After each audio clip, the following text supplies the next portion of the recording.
जय श्री राम। गोटे छोटिया गप आपण जीवन कौन समस्या को समाधान करिवारे निश्चय सहाय्य करिवो। गपटी है गोटे राज्यर राजा निज प्रजा मानकर परीक्षा नेबा पई चाहिले आउ राज्यर मुख्य सड़क बड़ बड़ पत्थर रखिदेले आउ छद्मवेश निज सेना मान सहित किछि बाट दूर लुचि रही सबू देखुले आउ जानिबाकु चाहूले कि आम प्रजा मान भितर एमिति किए अछि से पत्थरटी को हटाइबाकु चेष्टा करी सफल हेबो। किछि समय बीतीगला।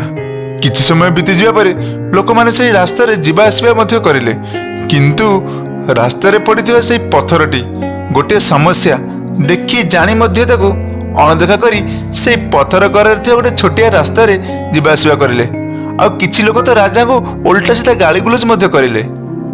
एमिति बहुत समय बीतीगला। राजा बहुत धैर्य धरी बसुथांती, केही भी से पत्थर को हटाइबाकु चेष्टा करिले नहीं। निज समस्ते निज निज काम रे व्यस्त। यह देखि राजा बहुत मन दुख मध्य कले।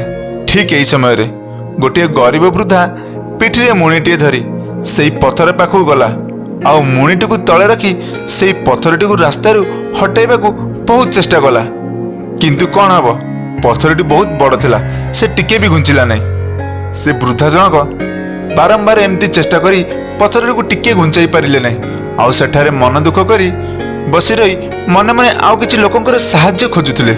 राजा तो राजा राजा ता मन कथा बुझी पारिले आउ निज सेनाबाहिनी सहित सेठाकू जाई से गरीब वृद्धा सहित मिसी रास्तारू से पत्थरटी को हटाई देले।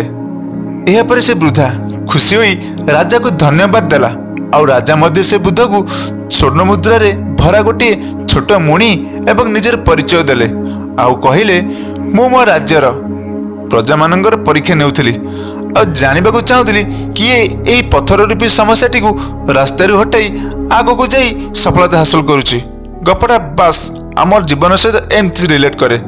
आम आपण मान जीवन में एमती कोठी ना कोठी पत्थर रूपी समस्या निश्चय रही। आपण माने समस्या को अणदेखा न करी हटाइबाकु चेष्टा करुचंदी तो भल कथा।